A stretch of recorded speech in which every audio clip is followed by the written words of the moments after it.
Hi, guys. It is Audrey and Vera, and we are Permission to Hustle, talking today about all the wonders of working from home. And that's what Is that we're doing it right now? that's what we're doing. We're holed away. Hiding in our rooms, doors shut, locked, bolted, Literally. hoping that nobody comes in as we do this podcast. And video, quite frankly, but we're multitaskers. That's I what was gonna happens. say if it happens, they're gonna see the real. We said we're gonna be real and raw. Right. So if someone runs in, it's gonna be real and raw. I think that's the first tip. You have to make efficient use and effective use of your time when you're a working home parent. You have to just make sure that every second counts. And this is exactly what we're doing. We're doing YouTube and podcast and Facebooking all at the same time. Why not?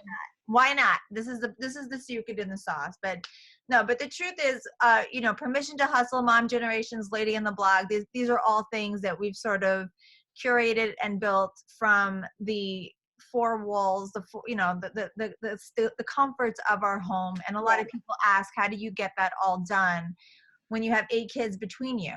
And there's no safe answer. There's no secret. There's no like top 3. If you do these all things, you will survive. But there are tips and there are some shortcuts. And so we wanted to do this to sort of help anybody out there who maybe is just getting started or who is just simply drowning and they don't know a way out. Absolutely. And I think too, and maybe this just could be our first tip because it's really going off of what you just said. But, especially in the summer and really during the school year too, when the kids get home, it becomes like survival of the fittest. You kind of just have to, and I say this from the standpoint of, I know that you and I really, truly, us working is dependent on a lot of things. We have a lot of responsibilities on our shoulders. So us working is truly the equivalent of us going out from like 8 to 6 and working, quote unquote, a traditional out of the house job. So that being said, I think for us, especially in the summer, one thing that we've learned as we've gotten older is you really have to, at some point, be a little bit easier on yourself. I mean, we all have different schedules in the summer. I know Vera just said, utilize the time that you can, specifically for me in the summer.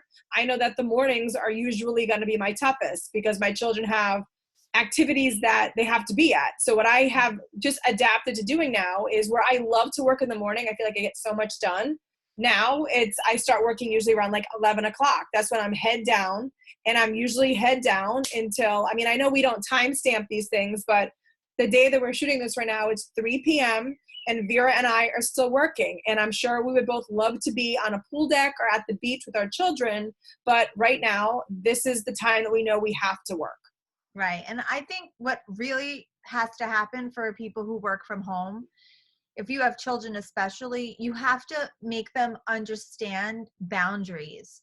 So my kids, I constantly have to remind them that just because mommy's home, it doesn't mean that she's home watching TV and the day is off and I'm completely at your disposal. I remind them, or if I'm home and I have to run out to an event, they usually have meltdowns. They don't like it when I leave.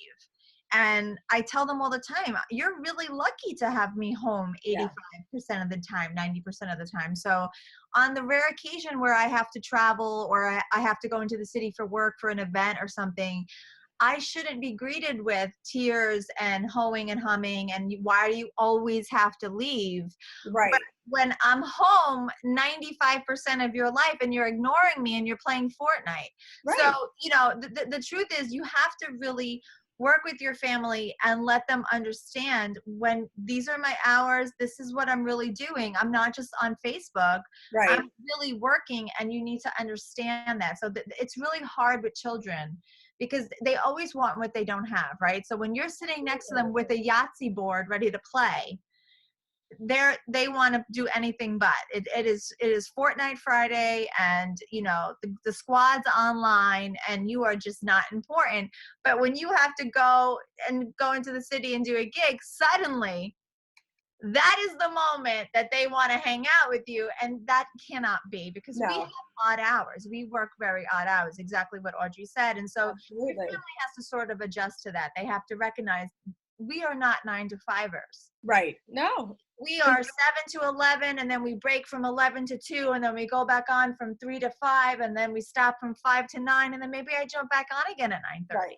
And that's just honestly, like for whatever you do, if you're working from home, that's how you have to master the game of working at home. I mean, I know that for the last, I would say 3 weeks, and this kills me because I just feel like the older I'm getting, I'm also a night owl, as Vera knows anyway, but I love to watch TV at night. I'm up until like midnight, 1 a.m.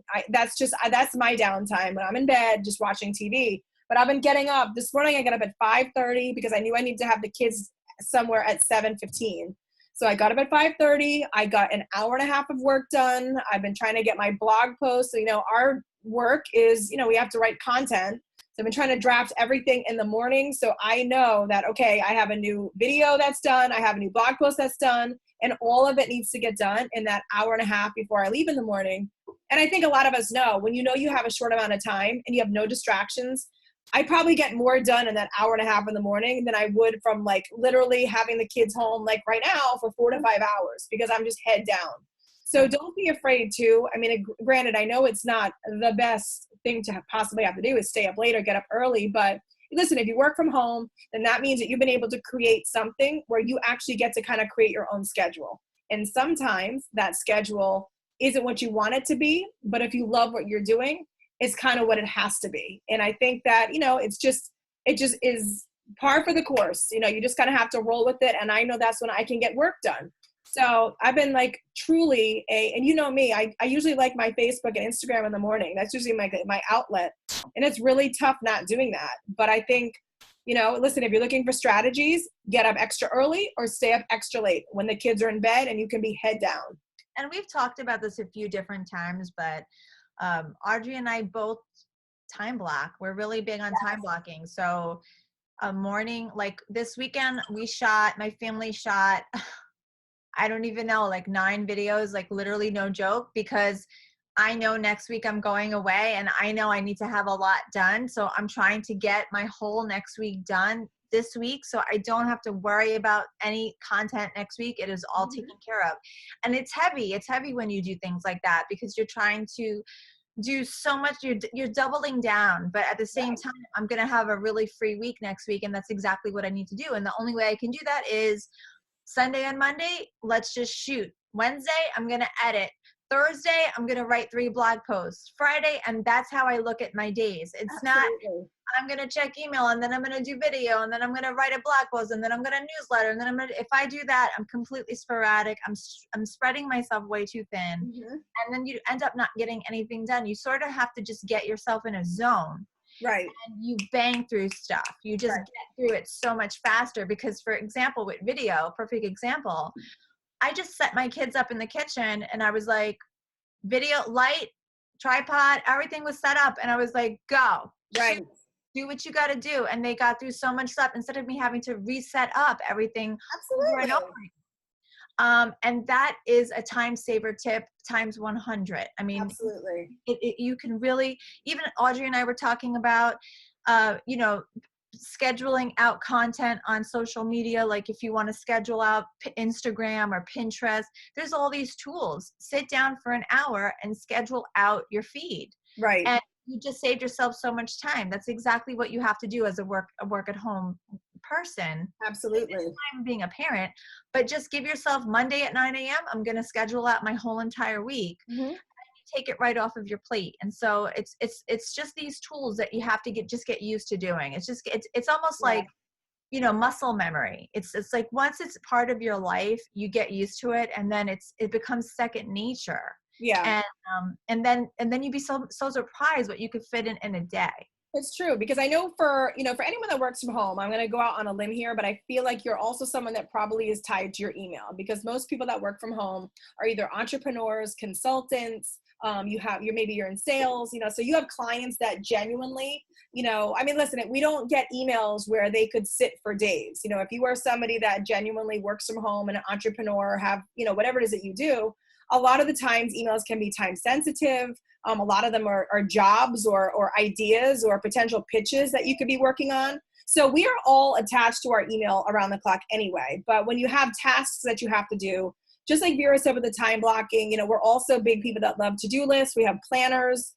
We have big, thick planners where we write a lot of things down. And you know what? Never underestimate the power of a to-do list. Like if really time blocking might be tough for you to do the same kind of thing every day. Well, make every day a different kind of time block for yourself. Get all the tasks that you hate doing, maybe get those done first. When you know that, listen, this is something that I'm going to be dreading or dragging my feet on all day. Get it done, write it down, because we've heard from everybody. There's a mental piece in being able to cross things off on a list. It makes you want to go to the next thing and cross it off too. It's a mental thing.